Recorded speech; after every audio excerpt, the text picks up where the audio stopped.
And today, of course, that album is Rammstein Zeit.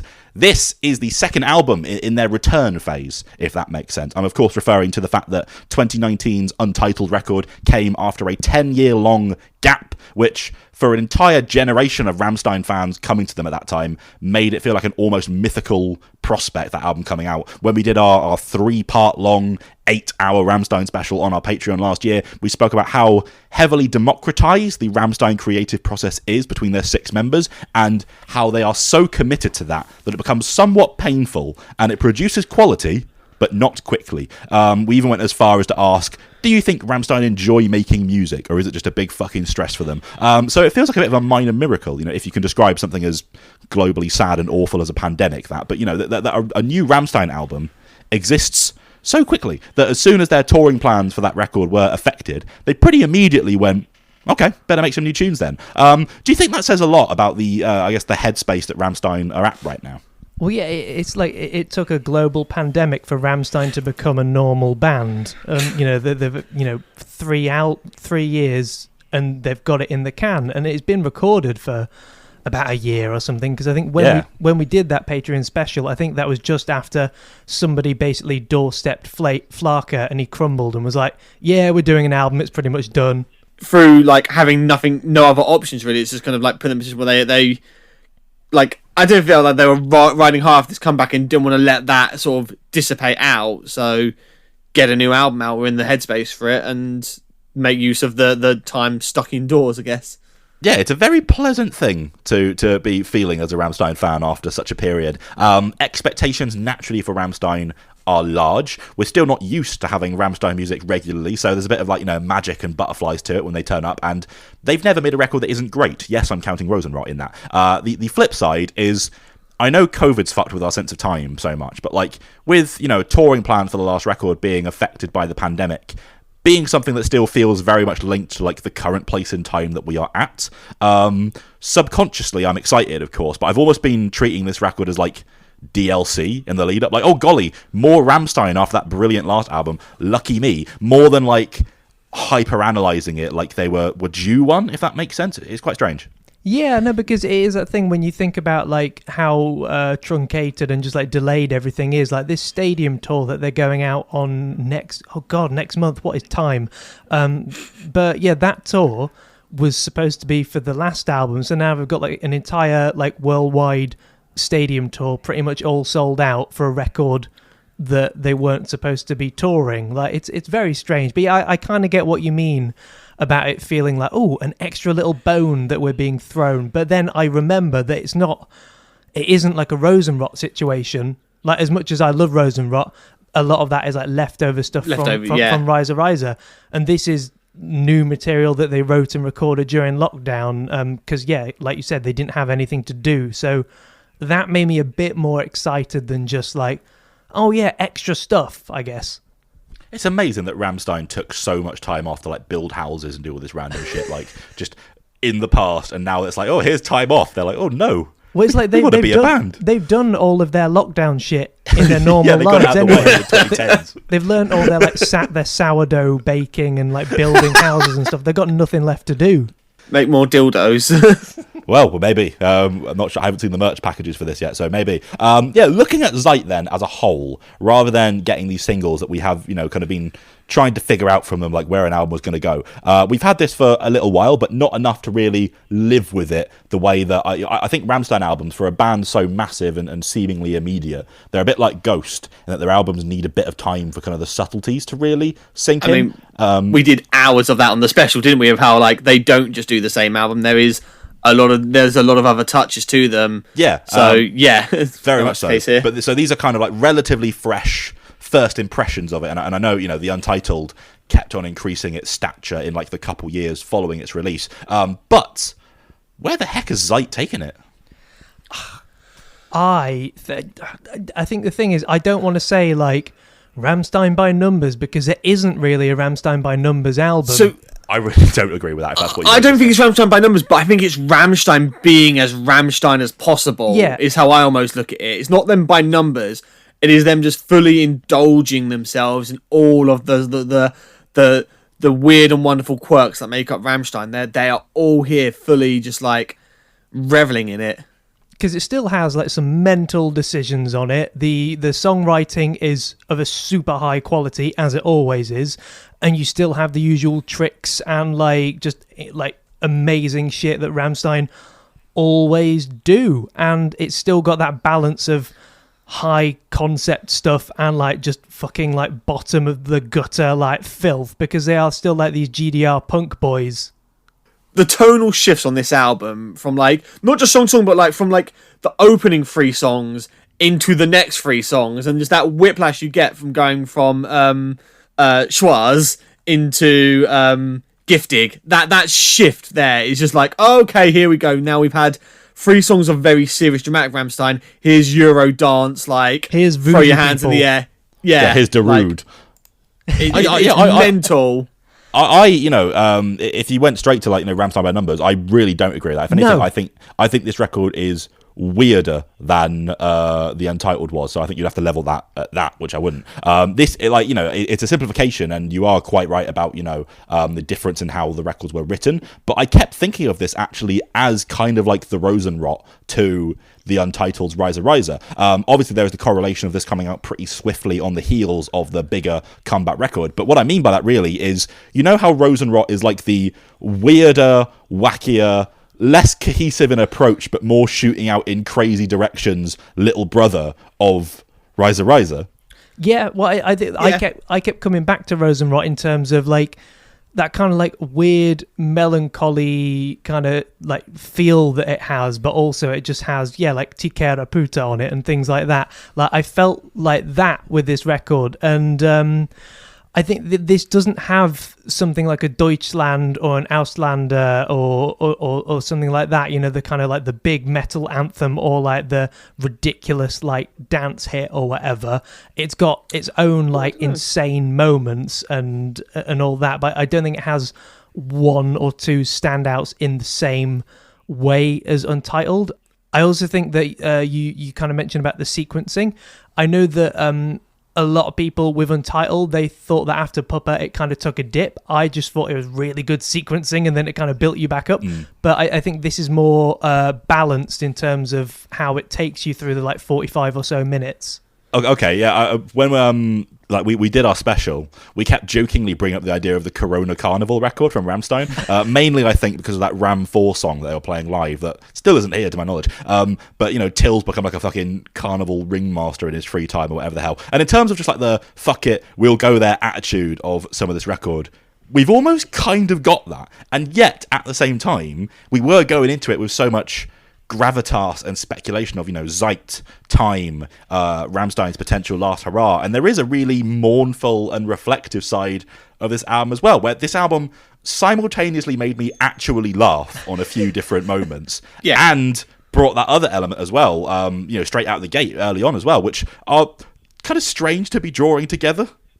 It like I say, it is a tonal whiplash of being really quite sad and melancholy and kind of facing your own mortality. And I mean, the opening song, when you look at the lyrics, it is just like basically just shouting sadness in various ways. Like, it is really bleak at points, but then when it wants to be, it's kind of like, and now we're going to the circus. I will say that first song is quite rallying in that, because it's like, kind of bringing people together. It's rousing in that.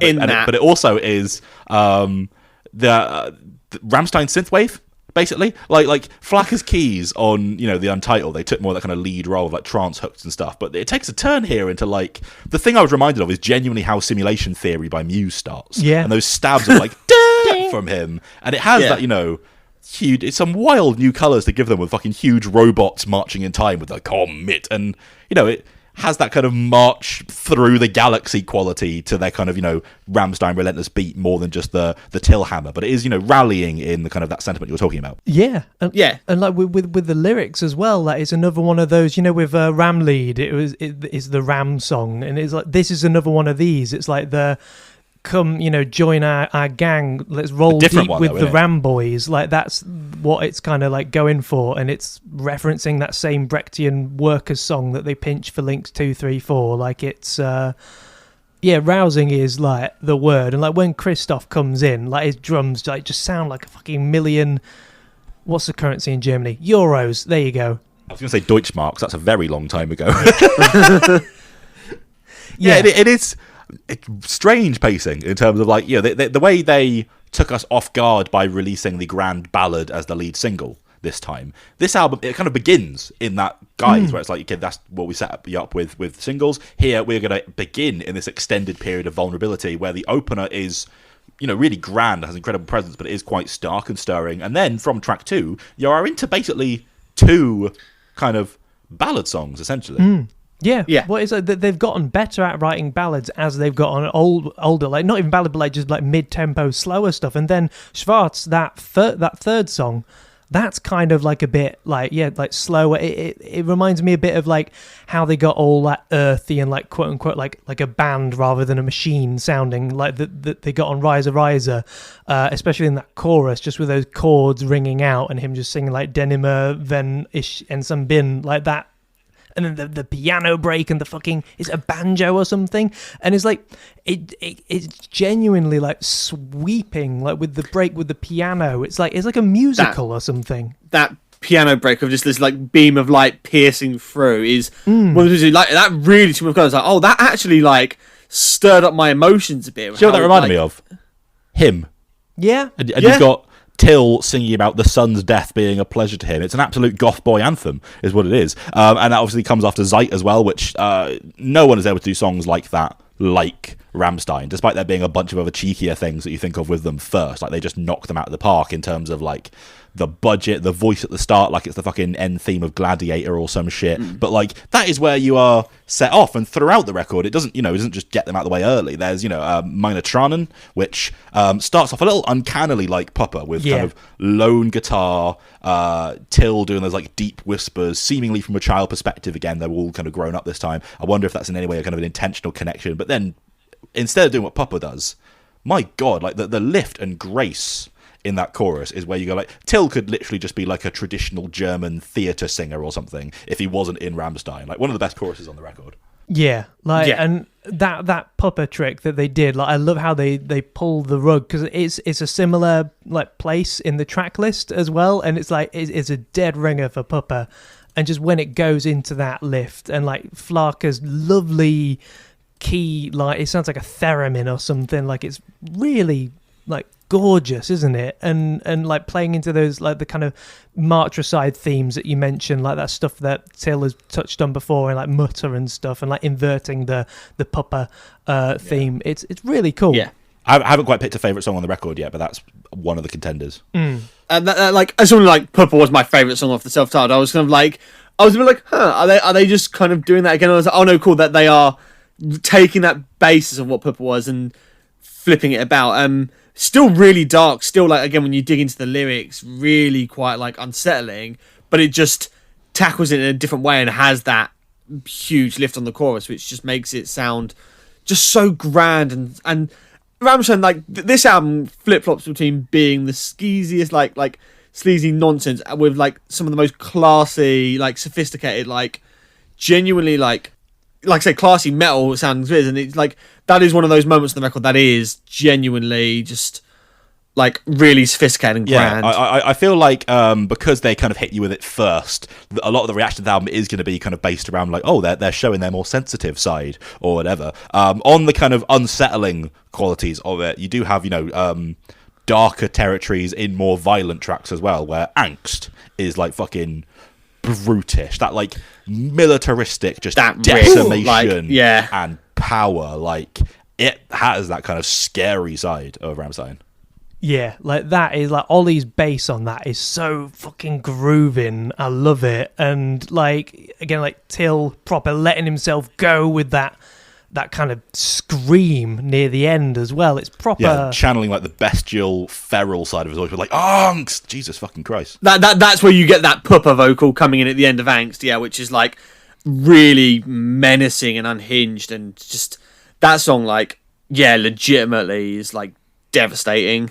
Yeah, I think that's going to be the one with the video coming out today, isn't it? Tomorrow or today, yeah. Today as this episode goes out, which this song kind of about the fear of death. It has the plague man, the kind of Black Death man coming to catch you, where it's based on this kind of German playground game basically, and that kind of sense of fear scuttling around behind you, in this panicked, there's no room to hide in that song. And so when that finale hits and it's that distorted death moan in and around the mix and Till just fucking going for it, it's a really dark, uncomfortable song in a more kind of thumping, violent guise this time from them. And then that goes into Dika Titten, which is kind of what we're saying about this record. It's again that kind of Rosenrot thing of stick a load of super serious slow tracks together, which was that was the only thing we came up with really as to why that record has any dismissiveness laid on it. They're all amazing songs, they're just oddly paced. But then fucking hey, mariachi time. And I know that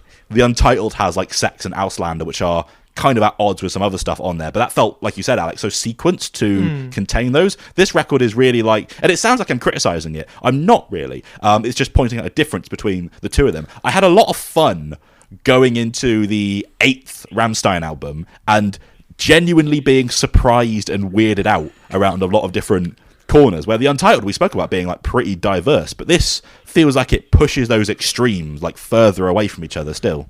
Yeah, and Dika Titten, I saw that title and I just fucking rolled my eyes. Because I'm not great with the German, but I could read that title and be yeah, I know what this song's about. And just the fact that, again, a song, Dika Titten, it starts like an old cartoon or Oompa band with a Bavarian beer festival music. Yeah, and then Christoph is nah, I need to drum really hard on a song called Massive Tits, and then it just goes, and again, from what I got from the lyrics, it seems to be about an aging incel or something. He hasn't been with a woman for decades, and he doesn't want a girl. He doesn't care what she looks like or just wants big tits. Yeah, and it's just. Some of the wording in the translation is fucking hilarious. In terms of so much humor and daftness. Where I am also not at all demanding, yet large breasts would be great. Particularly when he says she doesn't need to feed me with grapes. She only has to have giant titties. It's so knowingly ridiculous and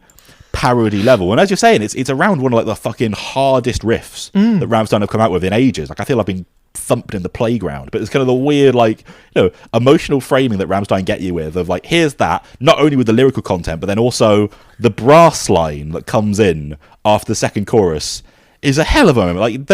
You're not going to forget that one in a hurry. It doesn't. I'm not even sure if it works, but I just respect the fucking. I kind of love it. The first time I listened to it, I kept forgetting it was coming round, and then it comes on. I was oh my god! Even the chorus has that kind of Germanic folk kind of Schlager thing, which is amazingly stirring, considering the personality that Till sells when he just goes 9 in the middle of it.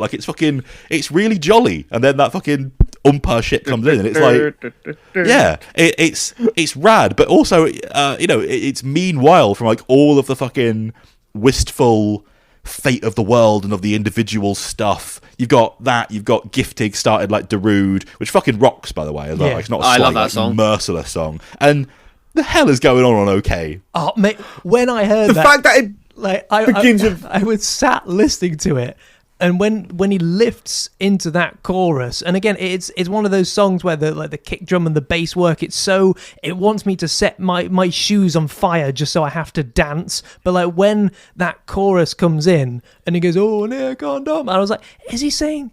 He's not saying "Oh, ne condom." I mean, making OK stand for that is quite a brilliant move. Yeah, it's literally. This was the reason why I kind of had to ask the PR. I was like, can we have the lyrics, please? Just because I was I just want to make sure he's saying without condom, and he is, and it's just that thing of it's so simple. It is just Christoph just fucking giving it everything on the drums and just giving Till this backdrop to do his kind of operatic raw dogging. It's wonderful.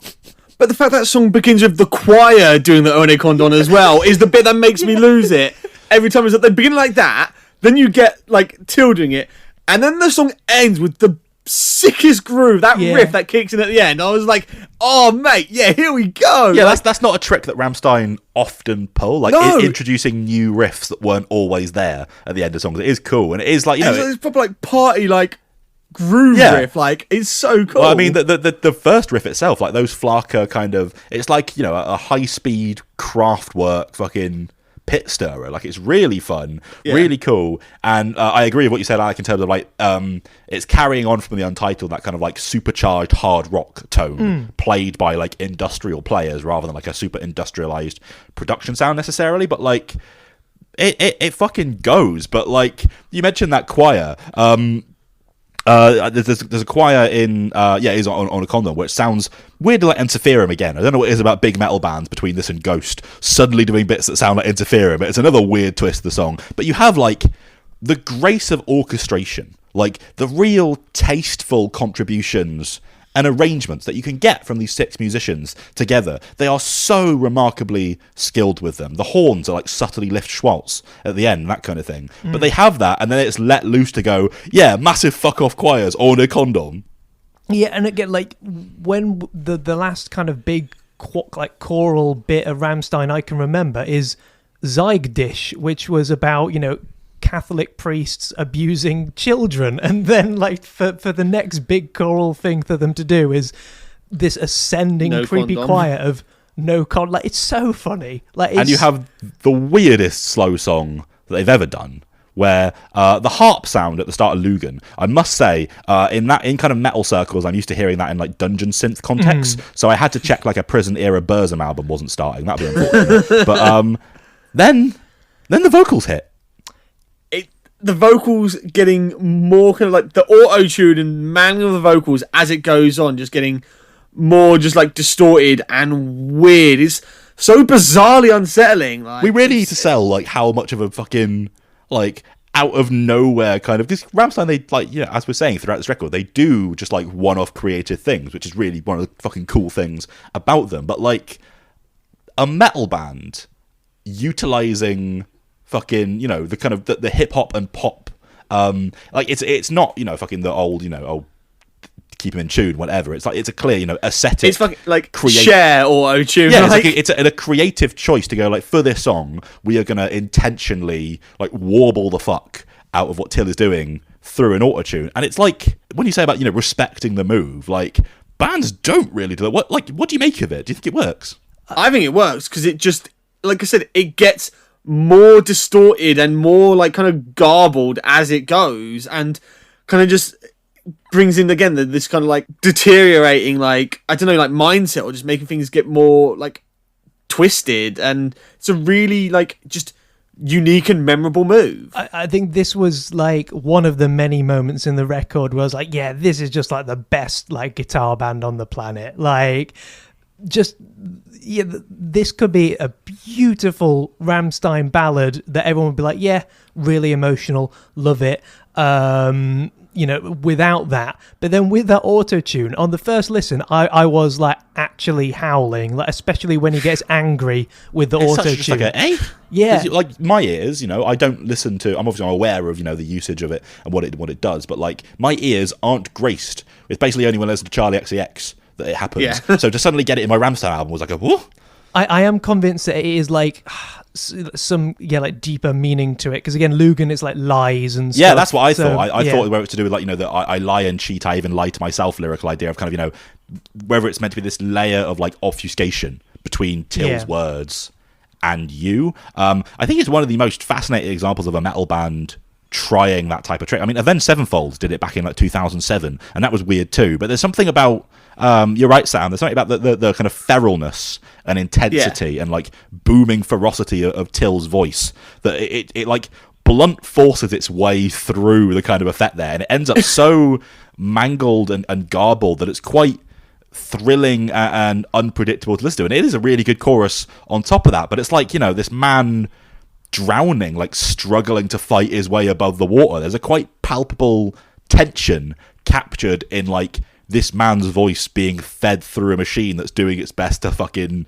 mutilate it. Like it's really startling and desperate, which somehow kind of serves, you know, to amplify that effect. And it's not all just that, because in the post-chorus there's a heavy riff, there's a kind of like a swarm of flies type fucking buzzing suffocation around it. But like, it's quite, you know, it uses these electronic effects in quite like a Like, you really have to sit and be like, how do I feel about this? Yeah, and again, for a band that's been going for nearly 30 years, you know, like, Till is nearly 60 or something, that they are still making decisions that not only make people, like, think, but will make them, like, actually question, like, do I like this? Why do I like this? What's going on? Like, for a band, you know, that people often dismiss as having, like, one song or whatever, that they are still making these wild creative decisions and pulling them off successfully is, like, no other band does this.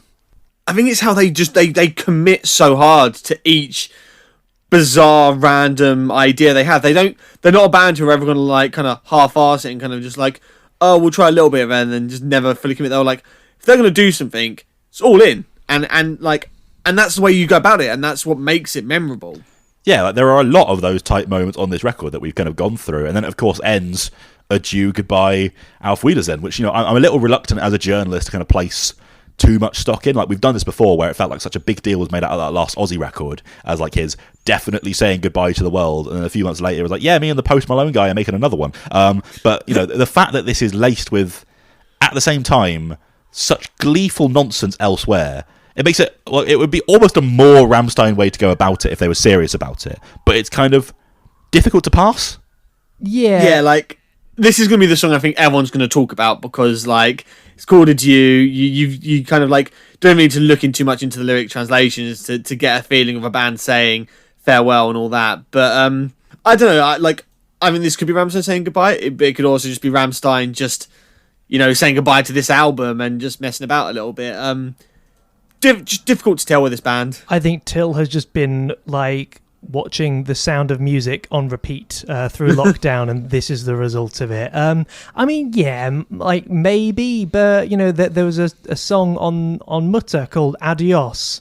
That's, you know, it just means much less fucking, you know, stately. Well, yeah, but they're like their fastest song. But, you know, like, it's you know, it's a song. I think people will read into it, and we kind of did read into things like this, like on that Patreon special. It's like, how long can Rammstein go on? Blah blah blah blah blah. But, like, if they are coming out with records if they can come out with records every few years and they don't leave a decade between them, there is no reason to believe that this is the last one. Like, if they come back with another one in a few years, I don't know if they will or not, but I can't see why not. Yeah, yet to be seen, I guess, how kind of what the legacy of that particular song and moment shapes up to be. I don't know if they just want to have it as, like, if this does end up being the last record for reasons they just decided to make another one, they've written their kind of, like, defining statement as a closing song almost. So I don't know if it's like a safety measure in that way. Yeah. How's the album shaping up for you overall then? I fucking love it. I really, really like this. I don't love it as much as the self-titled. The self-titled or untitled, like, the thing that felt like such a momentous occasion because it was the first Rammstein album that came out whilst I was a fan. So, like, they had a magic to it that I don't quite get with this, but I think this album is really brilliant. So, like, I think it's hard to call because we've had it for, like, what, a week or something. So it's not really. And I've been caning it. I've been listening to it so much, but it's just like first impressions from that, like, short time we have had it. I think in terms of an album as a whole, I think people will probably, people who didn't like it Untitled for that kind of track listing thing we mentioned, I think people will like it more. In terms of an overall thing, I don't think there's a song on it that I like as much as Deutschland or Auslander, because they are now two of my favourite Rammstein songs. But as an overall record, like, it doesn't fucking miss. And even things like Zigzag, like, when that came out and we discussed it, it's like, yeah, it's kind of the kind of lust of the album. It's kind of, or like, it's another of the contenders for my favourite song on it. I fucking love that tune now. Yeah, I really liked it at first. It was just, you know, letting that groove sink in. And when he left, that little, like, keyboard hook has been stuck in my head.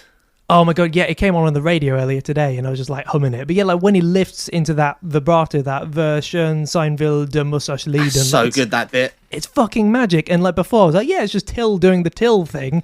And now I've sat with it for a bit. I'm like, no, it's incredible, isn't it? And like the fact that it just opens like Barbie Girl or something, like it gets me. Like it's a wonderful record with so many little nooks and crannies that we've probably missed because you need months to get into it. I know that you said about the kind of pacing issue on the Untitled, where people felt it like fell off after track 6 or something. I forgot that was a criticism because we basically fucking dismissed the shit out of it when we actually I think the return with the Untitled set the bar so high. Like, that is an album that generally, like, the critical response to is fucking massive. Like, it's a record that a lot of people would tell you is among this band's definitive records, and this doesn't leap over that bar. I agree with you. I'm not sure there is a towering classic moment like a Deutschland or a Pupper on this that like everyone will look at and go, that's a huge high point for the band. But I love every song on it, and the experience of, like, you know, running through this, seeing all the weird sights and being hit with like such strong different emotions from moment to moment is again, as a fucking Rosenrot apologist as well, like, it's really fun, really compelling, really enticing to go back and do it again and again. You said something a couple weeks ago, Alec, when we were looking at the Zigzag video, where you were just like, drink it in, this shit ain't happening again from a band on this scale. And that's, you know, I kind of subconsciously knew that, but, you know, you voicing it again recently to kind of put it back in my mind. And with that view, what a riot and what a prospect Zeit is. Yeah, like just a truly one of a kind, like, band that you're just not going to get another Rammstein. Like, when they are, if this is their final statement, then like, what a way to go. If not, like, just relish every moment we've got Rammstein being this mental, wonderful, just like unique band. Ohne Condom. All right, that's us. Let us know what you make of Zeit, and if you want to hear our, you know, more in depth than anything that ever been done on that band, Rammstein special covering everything up to, you know, this point. That is at patreon.com/that'snotmetal.